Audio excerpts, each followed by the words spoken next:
The personal views expressed by our podcast guests are their own and are not legal advice or official statements by their organizations. Hello, my name is Debbie Reynolds. They call me the Data Diva. This is the Data Diva Talks Privacy podcast, where we discuss data privacy issues with industry leaders around the world with information that businesses need to know now. I have a very special guest on the show, Ilia Dubovtsev. He is the founder of Dub Consulting. Welcome. Oh, yeah. Oh, it's a very great pleasure for me to be a guest of your podcast. And my name is Dubovtsev. Yeah, that's absolutely correct. And as for my name of my project is DUB. DUB. Yeah. It's a first three letter of my surname, and also it reflects some sides of my personality. Yeah, because I really adhere to trust, to confidence, and to reliability in my relationship with my clients.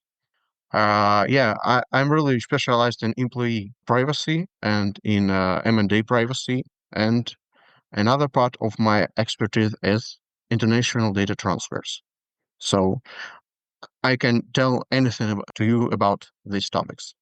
Yeah. Well, I also want to mention that you're coming to us from Moscow, Russia. Yeah. And yeah, so you're a frequent poster on LinkedIn. I've seen your post for many years. You posted a series of articles about employee privacy, which I thought was really fascinating because it's an area that people don't talk about enough, especially. Yeah, I think especially in the US where employees really don't have very much privacy. Yeah. It's very different in other countries. But just first of all, give me your background. Tell me how you got into this profession, privacy, and yeah, how did you get into Dub, your organization? Yeah, thank you for your questions. And so as to explain my motivation to handle employee privacy, namely employee and workplace issues, I'd like to tell about my story. My career path started as a corporate counsel at banking organizations, large banking organizations like Alpha Bank, the largest private bank in Russia, yeah, and BCS is the largest financial broker in Russia. And I handled general corporate issues as a lawyer, a qualified lawyer under Russian law, yeah. And while I started to be interested in things like privacy, where data became a really, really popular topic in Russia. It was in late 2010s or the beginning, the epoch of COVID. Yeah.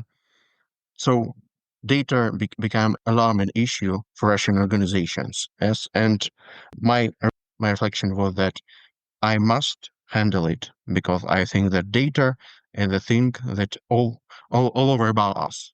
Yeah. About each of our society. Yeah. In the in global dimension. So I contend that privacy is a maximum expression of individual liberty. That's why I contend that we must stand for it. Because privacy is a thing that everyone should care of. And as for employee privacy, as you noticed correctly, yeah, employees, the field that very regulated in Russia. We have really, really tough labor legislation. It's because of our history, yeah, as you know, it's because of the social economic situation in Russia, and it's because of many other conditions, yeah, and many other reasons. Russian society survived of many years. So, and these circumstances have impacted on privacy regulations of Russia. So, when I started to practice Russian data protection law, I picked that workplace privacy is a thing I should to handle. Yeah, I should handle because it would be really, really, really, really beneficial and really fruitful. I would say beneficial for me and fruitful for me as a field where I should specialize in. Yeah, as a privacy expert, I defend interest of my clients. yeah, and all of my organizations where I work for their best interest. And I think that ideal privacy program should consist of three pillars. First pillar is accountability. Second pillar is balance of interest. And third pillar is fairness. Fairness, or in other words, the good faith of data use. These three pillars, key elements of privacy program, as per my vision. Uh, Those are yeah, good. Those are and good I think that, pillars. Yeah. yeah, absolutely. And this works for any jurisdiction, not only Russia, not only Europe, yeah, because Russian legislation is based on European standards, because Russia is still a part of Convention 108, as you know, yeah, Council of Europe Convention about European standards of privacy. It's still very, very similar to European Union GDPR. So, and also may apply in the United States reality, as I would like to believe about it. Because, yes, I know that United States don't have comprehensive federal law on privacy, and especially about employee privacy. But you have various regulations about non-discrimination at workplace as a guidance by the regulators, lots of regulators you have, and other things. So I think that the framework I propose would ideally fit any legislation, any applicable law, United States law, concrete states law, or European Union law, or Russian law, or any other law, because all jurisdictions tend to protect, first of all, accountability of data controllers, first of all, employer as data controllers, and balance of interest, the thing that create confidence in the relationship between employer and employee. Yeah. And the third thing is fairness. Fairness is non-discrimination. It's equal access to privacy rights, rights to access, to deletion, many others. Yeah. If we all know about it. And these three parts, what constitute and work shoulder to shoulder to maintain a privacy friendly workspace. Yeah. I like your pillars because I agree that regardless of jurisdiction, accountability for data, regardless of regulation, that's really what the aim and the goal is. And so different jurisdictions may differ on how they do that or how accountability is. And then balance, I guess it will be different based on jurisdiction. Especially like, for example, in the US with employees, except with the exception of California, if you're an employee, you don't have a whole lot. You don't have a ton of rights as it relates to privacy, but you may have other rights, like you say, about non-discrimination or other types of regulations around kind of employee data. And then that fairness, I guess that's also a scale as well, depending on the culture, I guess, of the Yeah, jurisdiction and what they feel is fair or history. Because just like you said, in Russia, a lot of the employee laws are pretty strict, and that's based on history. And so we're seeing that play out in different jurisdictions. But I think this. I think employee data is probably one of the most complex areas of privacy. Probably, probably to me, the most complex area of privacy is children's data. And then yeah, absolutely. after that, I think it's like employee data about particular people. But I want your thoughts. Yeah, employee data is a thing that relevant to almost all of us. Yeah, because almost all of us, at least once per life, was an employee or contractor, maybe. Yeah. So, and we all children. Yeah, absolutely. But children is not a permanent state of individual. Yeah, but employee is maybe a permanent from the defined age. Yeah. As for employee data, I think that it's not the most complex area in the realm of privacy because I think that the most complex is maybe biometrics and automated decision making. But as for workplace privacy, it's really, really relevant to everyone. Yeah.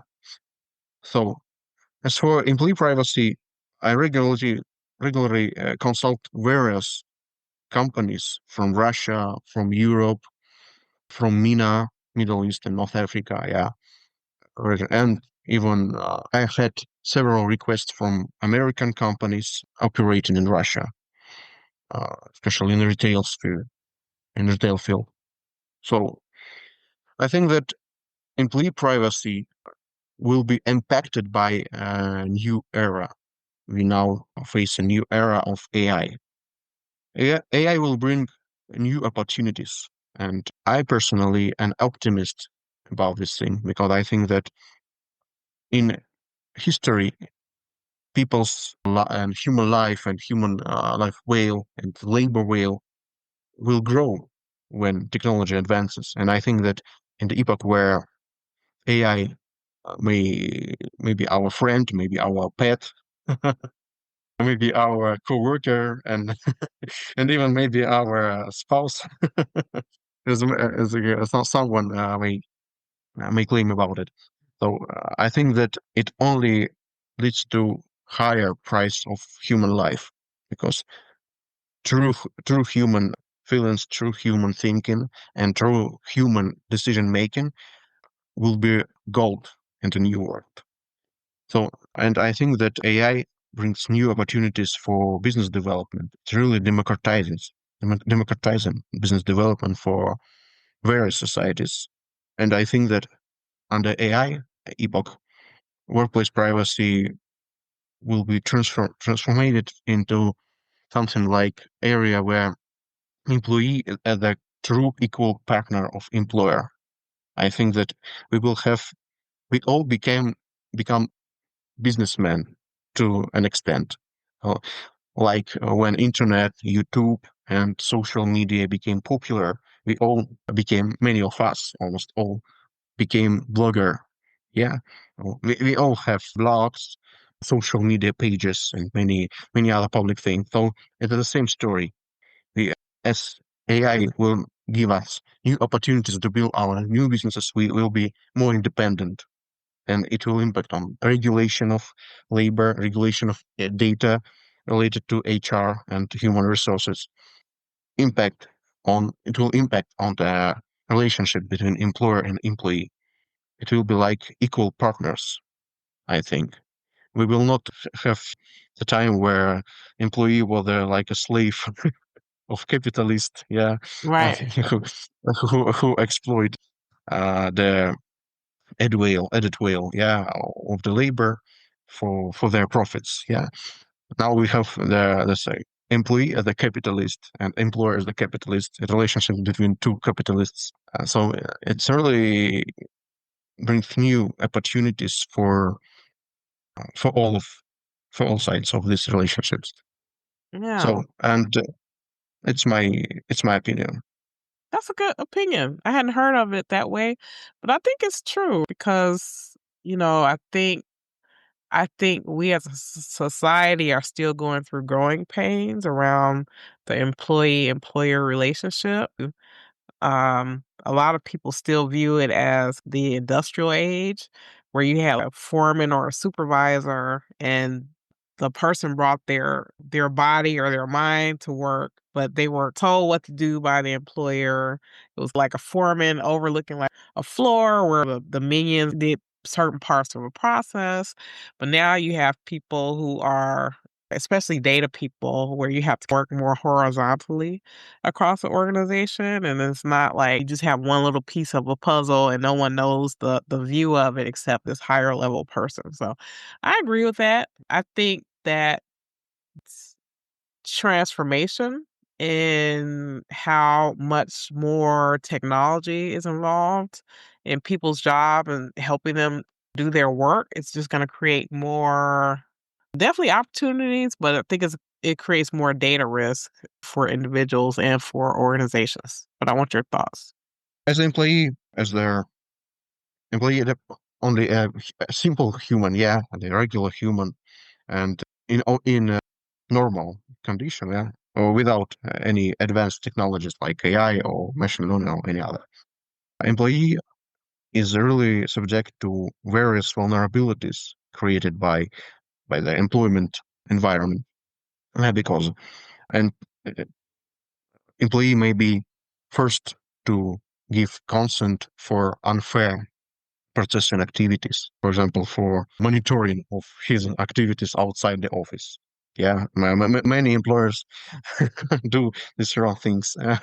So, yeah, and when employee will obtain new opportunities with the AI, with the automatic apps, yeah, that automates processes, business processes, it will have more powers to control their own life and control the relationships with employer on the one side. But on the other side, AI is a black box, yeah, and is a data collapser. Yeah, I created such term like data collapser. The collapser, if you know it is, or astronomy, the object that collects and absorbs almost everything without any tapes. Yeah, and so data collapsers is a large data collectors. Yeah, that absorbs bulks of data, various data, with no purpose, with no control. So it is the main threat that AI brings to our new world. We have two things. From the one side, AI empowers people, empowers employees. From the other side, it may it may it may make people slaves of new era because it collects bulk of data about your life. Yeah. While providing you new powers and new opportunities. Uh, so it's the main threat that may be mitigated by measures and a fair governance and fair policy, both internally in the organization and from the side of user, from the side of employee. So, and my framework, as I proposed, will facilitate the balancing these interests, yeah, and balancing this, in particular, these things. And I think that truly well organized privacy policies, I mean, yeah, will help organizations and help departments of various employees and line managers to balance their requests and their processes where AI is involved and where large data collectors is involved. Uh, Three principles. First principle: the policy should be very clear about how data is collected, processed, and shared, possibly, yeah. And the second principle of this policy is a scope clearly and distinctly put borders for what this policy, yeah, for recruitment and the one policy for employment, for normal employment cooperation, internal corporate communications, many other things. Yeah, internal communications and many other things. And for post-employment is other thing. So, and the third principle is measures or remedies. How employee can truly organizationally or technically challenge outputs of the data use. So this policy with these three principles uh, will help to protect the rights and the interest of employee and employer as well. Yeah, It's my vision. that's a good vision. What's happening in the world today that's concerning you as it relates to privacy or data? Uh, I think that we should work on more liberty for data subjects. More liberty could be brought only with fair regulation of data from the one side, because I think that lots of regulations is not a good thing, yeah, because lots of regulations will bring uncertainty, yeah, and will burden both business and both individuals, and it make people less free in this sphere. So, but a fair regulation that based on principles I said in the above, principles of accountability of large data collectors and of any data, but first of all, large data collectors, on the balance of interest, and third, on the fairness, it has good faith in data usage. As Daniel Solov clearly told about the duty of loyalty, duty of care, and it is a topic widely discussed in the American scholarships.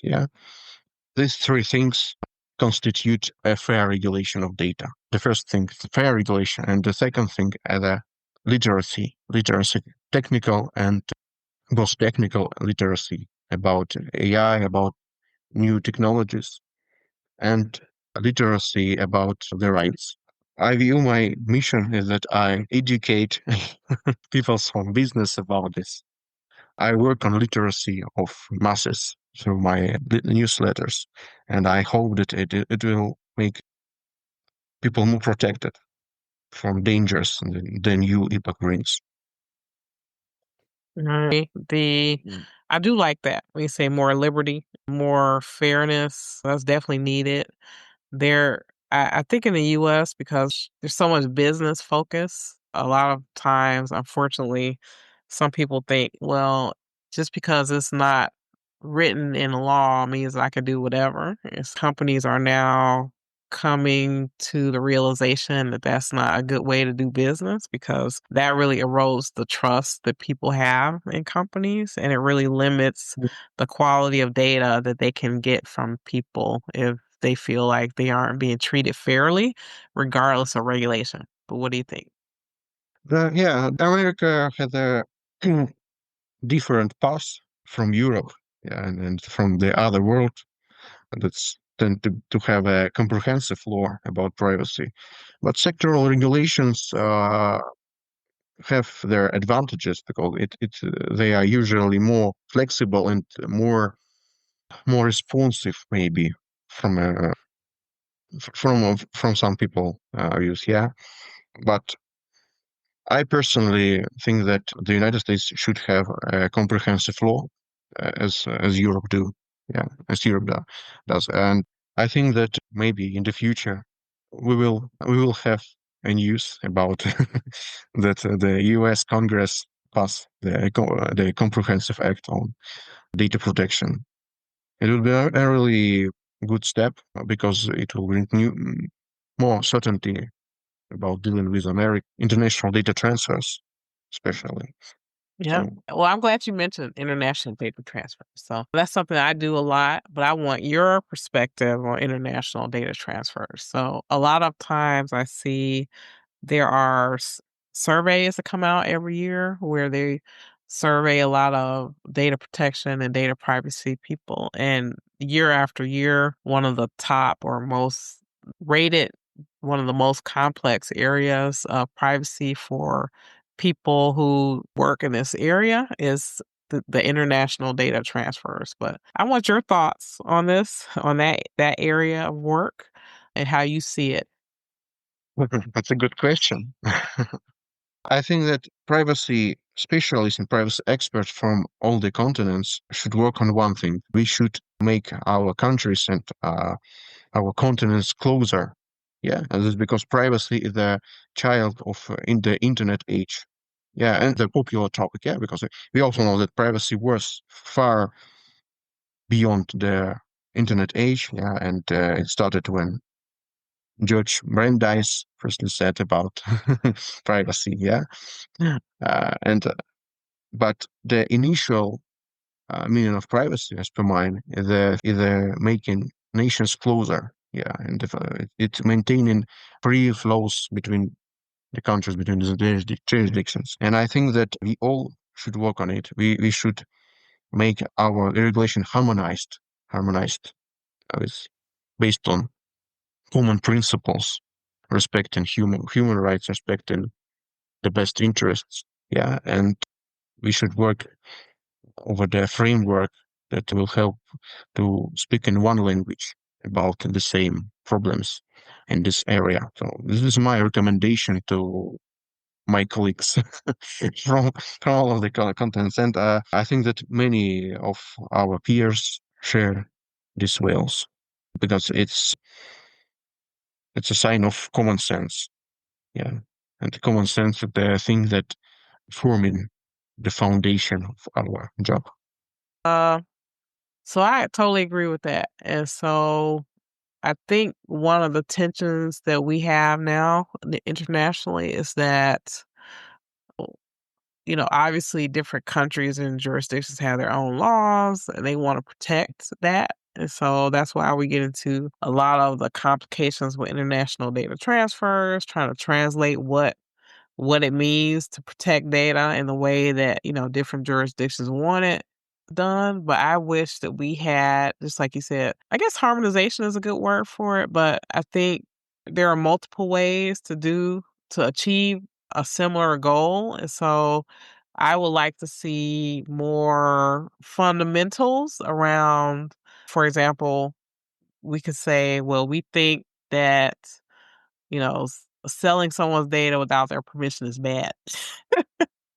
And it may be the different countries, if they agree with that, even if they are different in how they implement it, they at least have kind of those foundational beliefs so that it will make it a lot simpler. But I don't know. What do you think? I think that I don't judge about countries. I judge about people whales because I never met a human who could disagree with my views, yeah, about privacy and my views of my colleagues, yeah. And as for countries, I think that every country has own national interests, yeah, and has their own policy and security policy and has own vision about how the world should communicate with them, yeah. It's own national vision. And I think that it shapes the data protection regulation in every country. Yeah, it have an impact of their local security policy.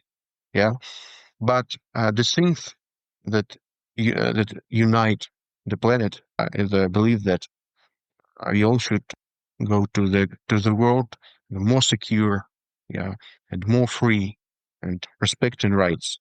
I strongly believe it that humanity will go to this state of things.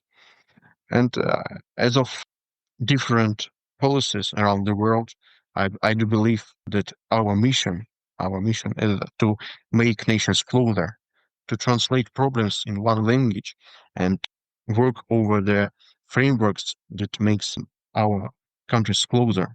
So as for countries, I think that it's a political question, absolute political question, and I think that it should be resolved by political persons and political actors.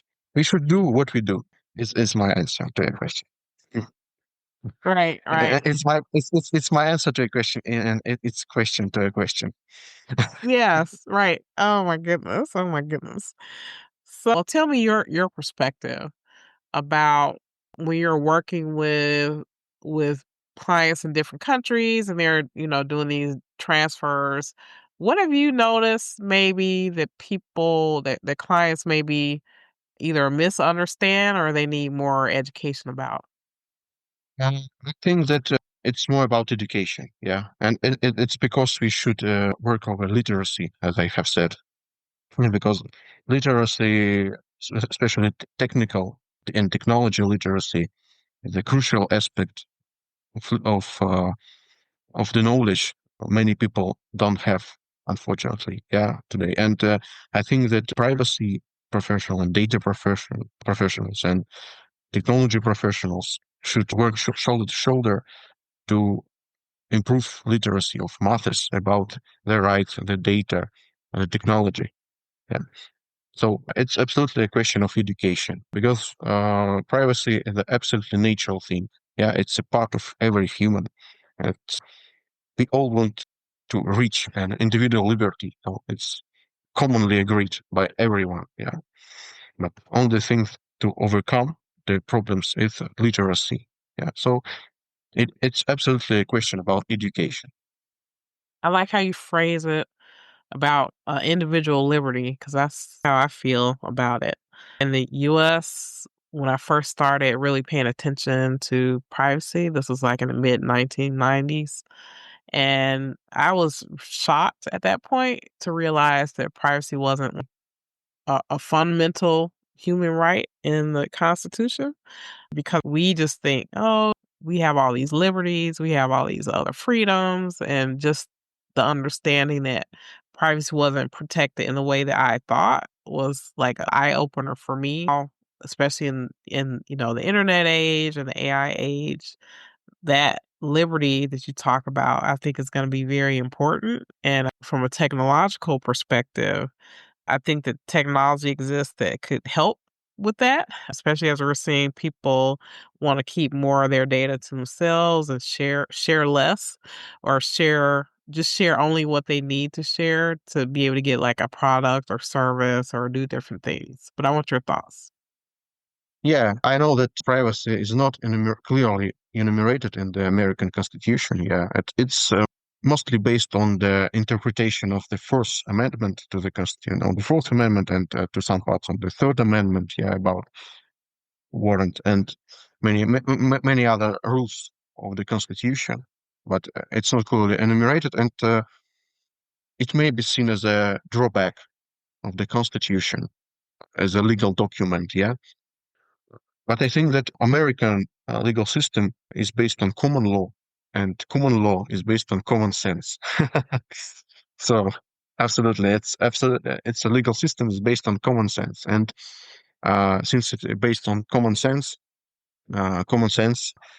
speaks that we should respect the right, yeah, an unalienable right of any people to have their own borders, personal borders, territorial borders, property borders, and information borders.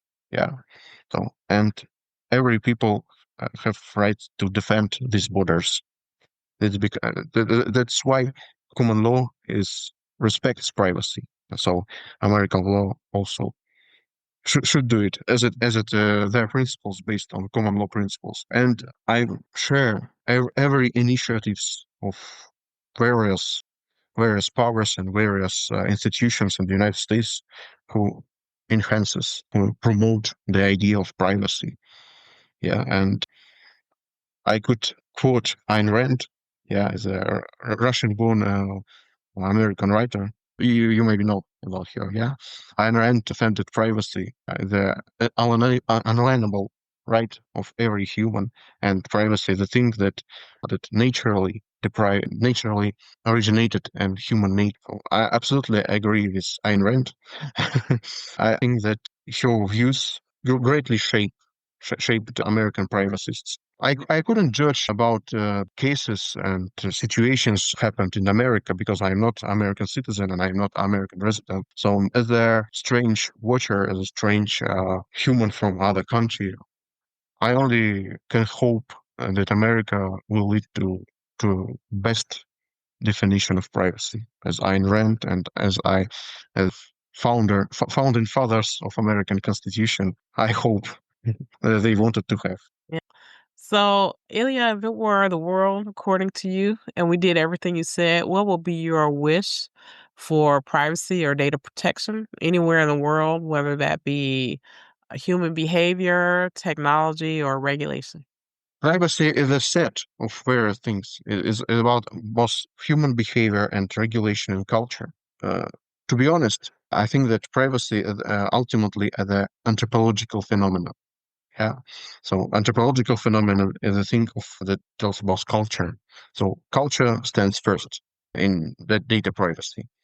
The second level, the second level is human behavior based on culture, and regulation only facilitate, yeah, only facilitates the culture implementation, the cultural norms implementation.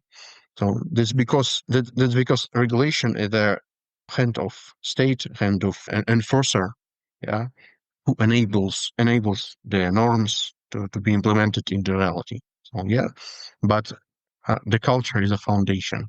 Culture is the foundation because that's why propose you to be focused on the literacy and work over literacy, because literacy that builds cultural norms, cultural values for the people. Yeah, because when human understands why own privacy is so important, this human will adhere to the veils of privacy and to the principle of privacy, and will think about privacy and privacy rights. So I think that privacy is ultimately more about culture. It's an anthropological phenomenon. I love that you said that. I've never heard anyone say that about privacy being cultural. And I think it's true. I think that's true, right? Because every culture and every society has a history, and they've developed over time based on that history. And so that does explain a lot of the differences. And I think what you hit on is really vital, because some people, when they're interacting with different jurisdictions, they try to project their own culture onto other people's what other people do. And when you're working in privacy, you have to be understanding of the cultural differences in different jurisdictions, and the genesis of that. And so that creates more literacy, and that creates more understanding. But you can't really, and in terms of anthropology too, you do have to understand what happened before, right? So that you know why things are the way they are. I think that privacy, as Ayn Rand said, that privacy is originated in human nature. Yeah, and I think that before any knowledge, it's a natural feeling of any human. I should protect my borders. I should protect my personality. Yeah, my individuality. Yeah, and that's because privacy is about these borders. It's personal borders. I want to be left alone. Yeah, as Judge Brandeis said once. Yeah, right to be left alone. I think that anthropology is the way to describe the phenomenon. But this phenomenon was even before any scientific interpretation and scientific description of this phenomenon. Yeah, it's absolutely originated in human nature. Yeah, so it is because I believe that privacy is one of the most fundamental right. Yeah, if even not the most. Yeah, maybe it's more important even than property rights. Yeah, because property rights based on privacy rights. It's property are things of external world. Yeah, but privacy, the internal world. It's a really intimate thing. Right. So Oh, wow. You gave us a lot to also, think about. That's amazing. Thank you so much. This is great, and I'm sure everyone will love the episode as much as I do. So, people, please do follow Ilya on LinkedIn. I love your writing. I love the things that you put out. It's very unique, and I like your point of views, your perspective. And I think that we're smarter when we are reaching across the globe and talking to each other and having more understanding of one another. thank you so much.